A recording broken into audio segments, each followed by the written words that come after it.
Hi there, welcome to the Upcycle Design Lab. If you're new here, my name's Cindy and I craft using recycled and repurposed materials to give you ideas on ways to make and create more economically and ecologically.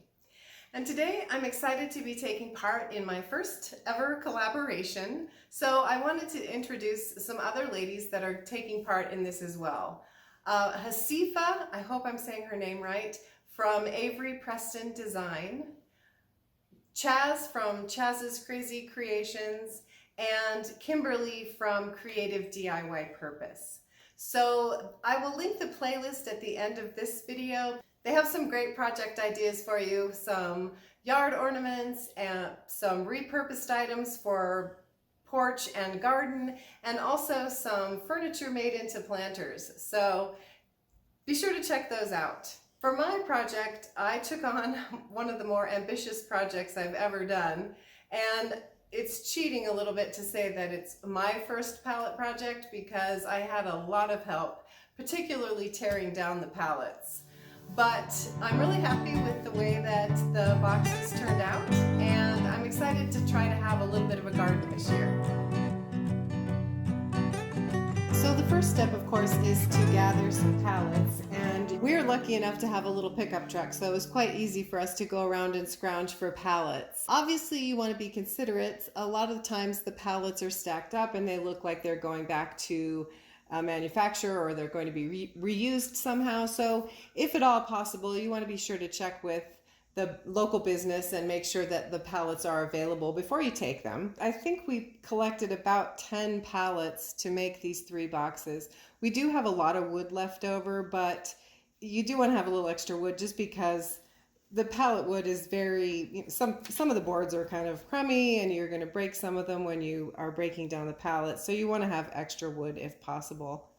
And if you look online, you're going to find a lot of different ways to break down pallets. There's a tool that you can buy that just kind of pulls the boards off. A lot of people use different types of saws.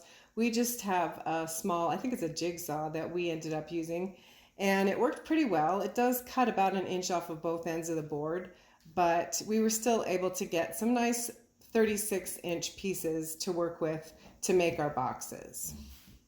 I'm not gonna lie, I let John do all of the hard work as far as breaking down the pallets.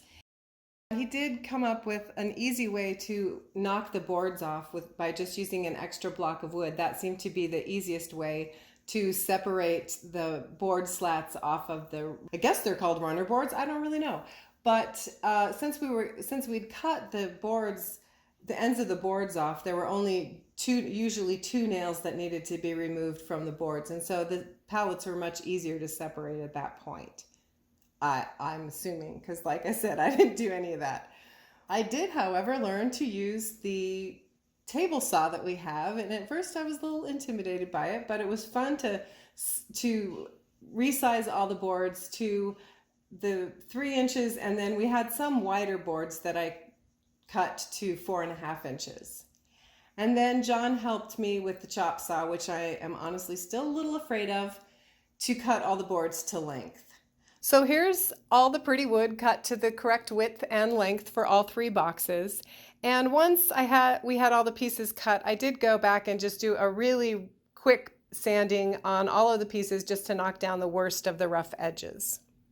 This shows how we laid out the sides of the boxes. You can see I've got the wider boards on the bottom and then 3 layers of the 3-inch boards on top. So the total height was 13.5 inches, I believe. And then we used one 36-inch piece and one 18-inch piece to equal the 56 inches. And we just kind of laid them like bricks so that the seams were alternating. For the support pieces, we used 2x4s, and we needed 8 pieces for each box that were cut to the height of the box. And we had a 2x4 in each corner and then on all of the seams. Assembling the boxes took quite a while, but it was the most satisfying job because you actually got to see the project come together. So there was a lot of drilling holes and assembling with, I think we used 1.5-inch wood screws to screw all of the boards to the 2x4s. And once we had the sides assembled, it was easy just to attach the end pieces to hook the box together. Once the boxes were all assembled, I went scrounging around our house for any plastic I could find, and I did find an old shower curtain that I had used as a drop cloth for painting.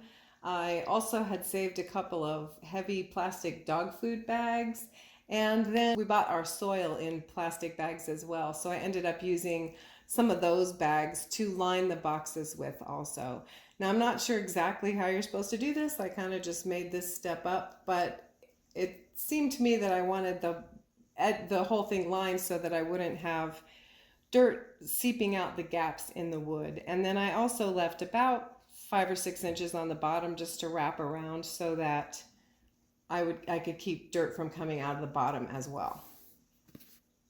So the location of these boxes is along our back fence, and it's on top of a gravel area, which I was really worried about getting the boxes level. But I ended up just kind of moving the top part of the gravel. The ground is not terribly smooth or level underneath, but the boxes laid pretty level. So once the boxes were in place, it was time for some heavy lifting. We had many bags of dirt to bring back and fill the boxes. But then we got to do the fun part, which was the planting. I hope you enjoyed today's Upcycled Garden project, and I'd love to have you join me every week here in the lab for a new experiment. So if you haven't already, I'd love to have you become a subscriber. If you enjoyed today's video, please give it a thumbs up, and also check that bell icon if you'd like to be notified every time I upload a new video.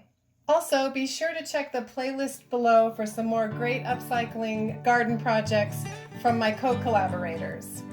Thanks so much for watching. I hope to see you back here soon in the lab.